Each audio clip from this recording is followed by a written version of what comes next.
first thing he noticed was her breathing. Ragged, uneven, sharp like torn metal dragged across stone. In the dead zone, even the sound of life felt unnatural. The place was not meant for lungs or hearts or warm skin, and yet here she was, collapsed. In the dust, her body curled as though the weight of years had finally crushed her into the ground. He had spent half his life fighting against her kind, cursing them for every burned city and shattered wall, and now one of them lay at his boots. Defenseless, her eyes glassy with a fever she would not survive alone.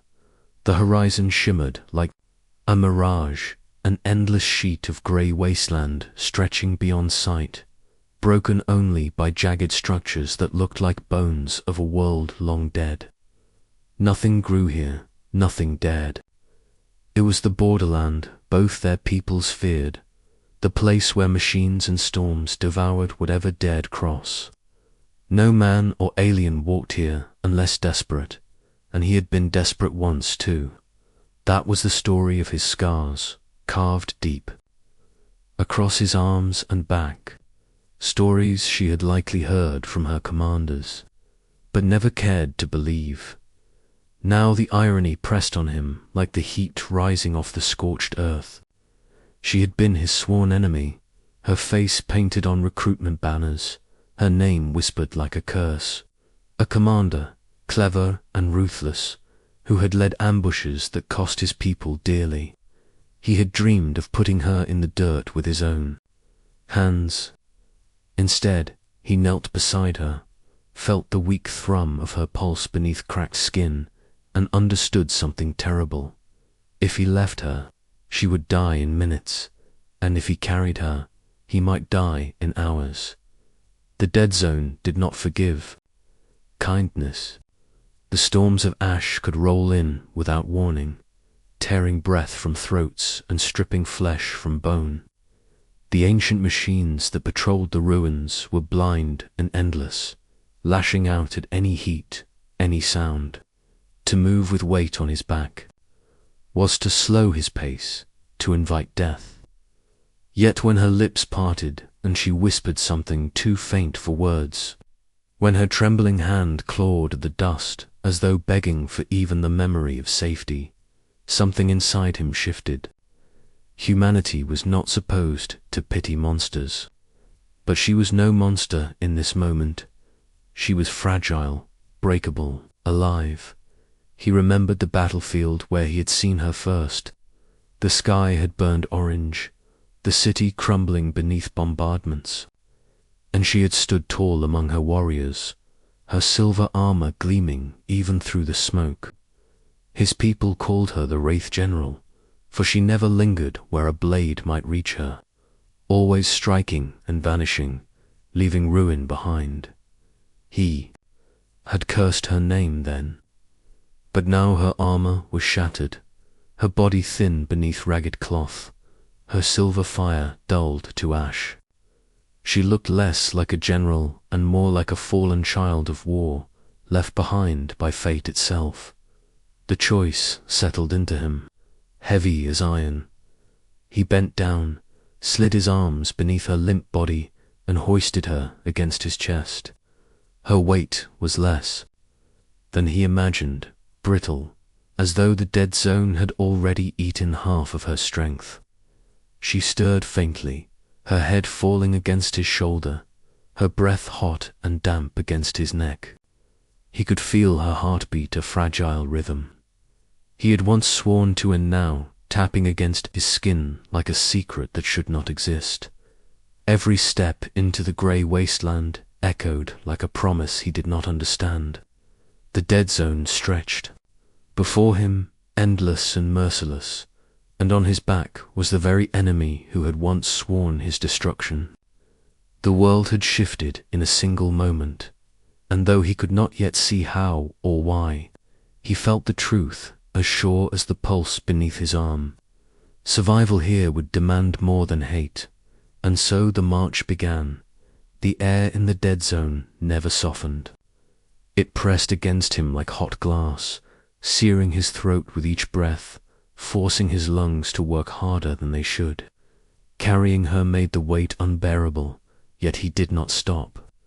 To stop was to die, and he had learned long ago that death in this place was slow, cruel, and unforgiving. Her body shifted slightly as he moved, a quiet shiver passing through her, as if even in unconsciousness she felt the cold that slithered beneath the heat. He remembered tales told by the old veterans about how the zone was not simply dead, but haunted, not with ghosts, but with memory etched into the air itself. Men swore they heard voices here, voices of those they had lost, whispers rising between the storms. He never believed them until now, because as he trudged forward, he thought he heard his brother's laugh. The sound was faint, carried on the wind, a voice long since buried in the soil of another battlefield. He gritted his teeth, shook his head, and pressed on. Yet with each step the whispers grew, pulling from him memories he had buried deep. His brother's face, his mother's hand, his comrade's final screams. The zone tore at him, peeling away the armor he had built around his soul. And still he walked, because to fall was to abandon her, and something inside refused to do that. The ruin of an ancient tower loomed ahead, its shadow splitting the wasteland like a jagged scar. The machines lingered there, he could feel them. Before he saw them, the faint tremor in the earth as their massive legs ground through stone. Their forms were indistinct in the dust, more suggestion than shape, but he knew their kind. Relics of a war no one remembered, built to outlast flesh and time. They killed without hesitation, and they never stopped. He crouched low, adjusting. Her on his back, her breath warm against his neck. The sound of her heartbeat was a strange comfort, reminding him that this burden was alive, that he was not alone in this desert of echoes. But moving past the machines would take silence, precision, patience, qualities tested to the edge when carrying another's weight. He gripped the ruined stone of the tower's edge, slid into shadow, and held his breath as one of the great constructs passed close enough for him to smell the heat of its engines. It did not see him, not yet, but its senses scanned, sweeping. Beams of pale blue light across the ground. Dust caught in the glow, shimmering like falling stars. He ducked lower, pressing her body against his chest, his heart hammering. Her hand twitched, fingers brushing the strap of his armor, and for a terrible moment he thought she would cry out. But she remained silent, her head resting limp against his shoulder. When the machine's light passed, he moved again, sliding between crumbled walls, feet barely touching the ground. Every step was measured, every breath controlled.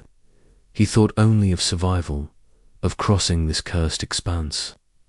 Yet beneath the instinct to live, something else stirred a recognition that what he carried was not merely an enemy, but a test of what it meant to remain human in a place designed to strip humanity away. At last he slipped beyond the patrol's reach, the towering ruin fading behind him. He set her down in the shadow of a shattered arch, his arms trembling from the strain. For a moment he simply knelt there, watching her chest rise and fall, the rhythm fragile, uncertain. Her face was pale beneath the dirt, her lips cracked, her eyes closed. She looked less like the warrior he remembered, and more like someone who had been running too long.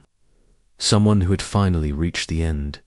He uncorked the flask at his belt, the last of his water, and pressed it gently against her lips. At first she did not move, but then a weak sound escaped her throat and she drank, each swallow shallow and desperate. Her eyelids fluttered, and for the first time since he found her, she opened her eyes. They were sharp, even clouded with fever. Silver grey, the color of storms at sea.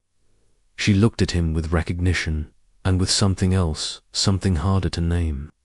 Her voice was barely more than a whisper, but the word was clear. Why? One word, thin and fragile, but heavy. With meaning. Why carry her? Why not leave her to the zone, as justice would demand?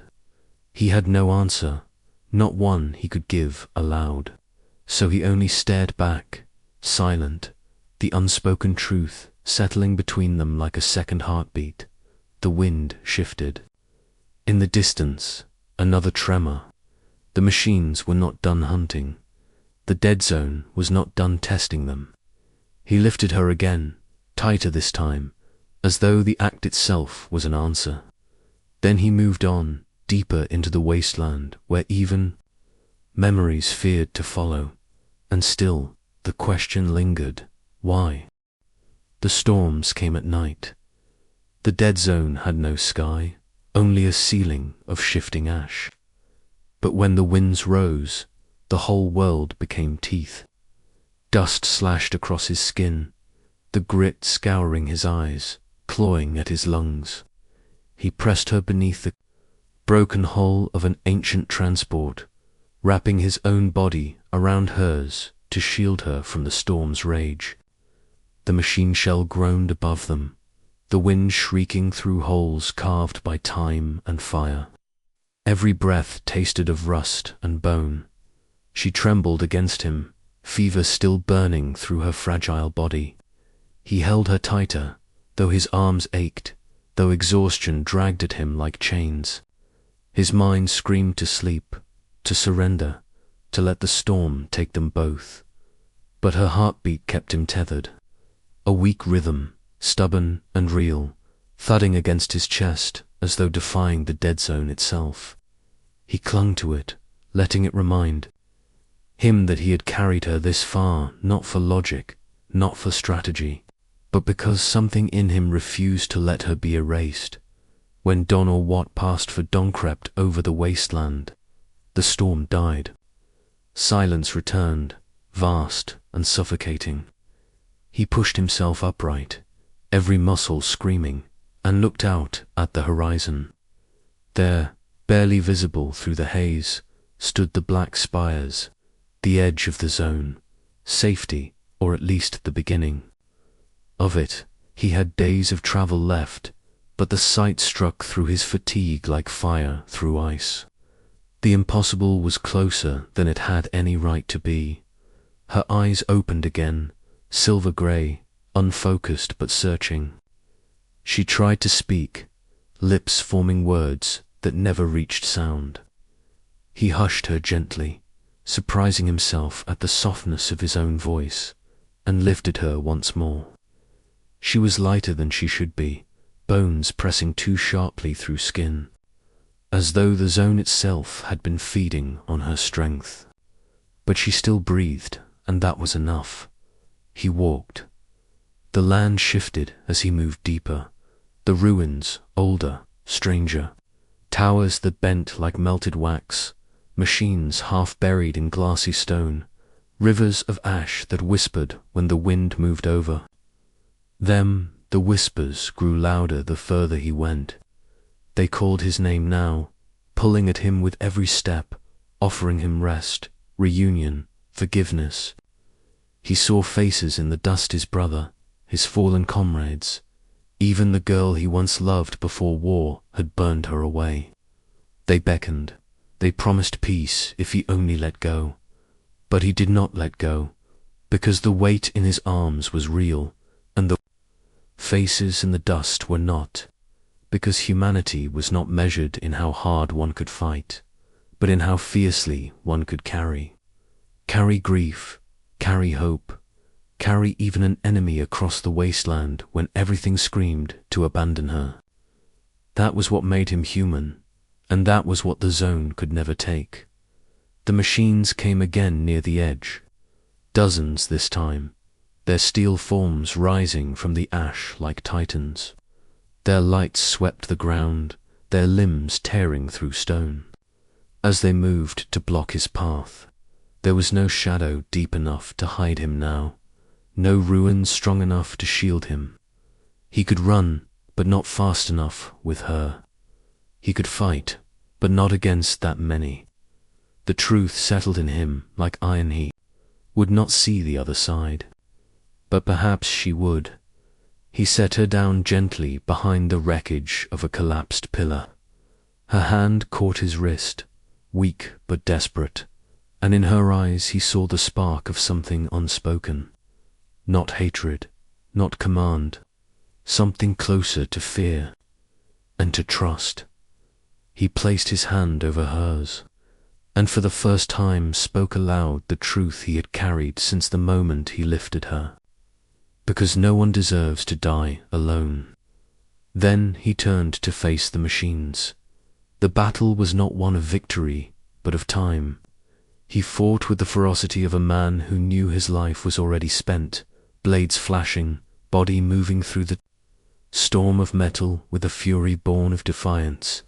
Sparks lit the ash, steel clashed against steel, and his roar carried farther than the wind.